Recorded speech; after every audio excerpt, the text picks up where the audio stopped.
नौशहरा के मकाम पर दरियाए काबुल में ऊंचे दर्जे का सैलाब, 2.5 लाख क्यूसेक का रैला, पानी करीबी आबादियों में दाखिल। 9 यूनियन काउंसिल्स बुरी तरह मुतासिर। स्कूलों, घरों और अस्पतालों में 4 फीट तक पानी जमा।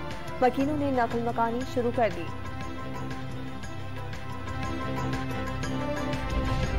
चारसद्दा में सैलाब से मुंडा हेडवर्क्स टूट गया। तहसील तंगी का चारसद्दा और दीगर इलाकों से जमीनी राब्ता मुनक़ता।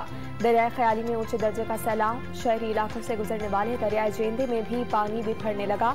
शहरियों ने माल और मवेशी के साथ मोटरवे को पनाहगाह बना लिया। सैलाबी रैला मोहम्मद डैम की टनल्स में दाखिल।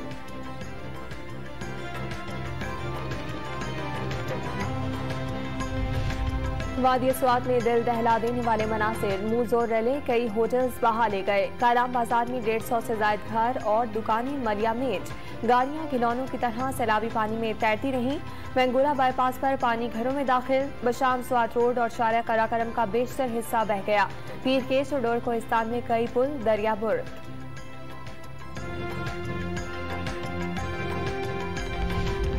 बलोचिस्तान में बारिश और सैलाब की तबाहकारियां जारी। मरने वालों की तादाद 241 हो गई। 106 अफराद जख्मी। 61,000 से ज्यादा आशियाने तबाह। 1000 किलोमीटर से ज्यादा सड़कें और 18 पुल बह गए।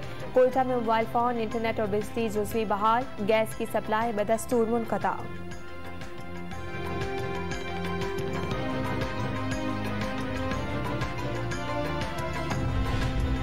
वज़ीर आज़म शहबाज शरीफ आज हैदराबाद का दौरा करेंगे। सिंध में मुतासरीन के लिए 15 अरब रुपए की ग्रांट देने का ऐलान कर दिया। सैलाब ज़दगान की मदद के लिए पाक फौज को जिम्मेदारियां तफवीज़। विफाकी काबीना ने तैनाती की मंजूरी दे दी। आर्मी चीफ इमदादी सरगर्मियों की निगरानी के लिए कराची पहुंच गए।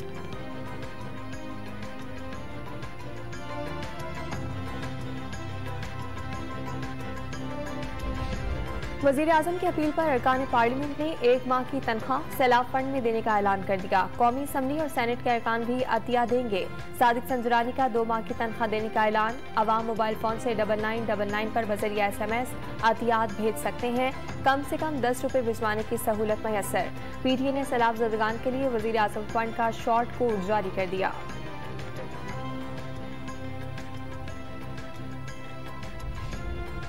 $200 यूनिट के बाद 300 यूनिट तक के बिजली बिल्स में भी आवाम को रियायत देने पर गौर। विफाकी हुकूमत ने कमेटी कायम कर दी।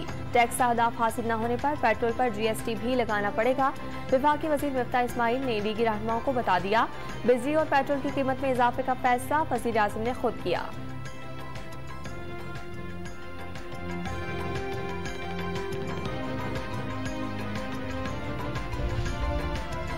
और एशिया T20 कप का मेला आज से दुबई में शुरू होगा। पहले मैच में श्रीलंका और अफगानिस्तान आमने सामने होंगे।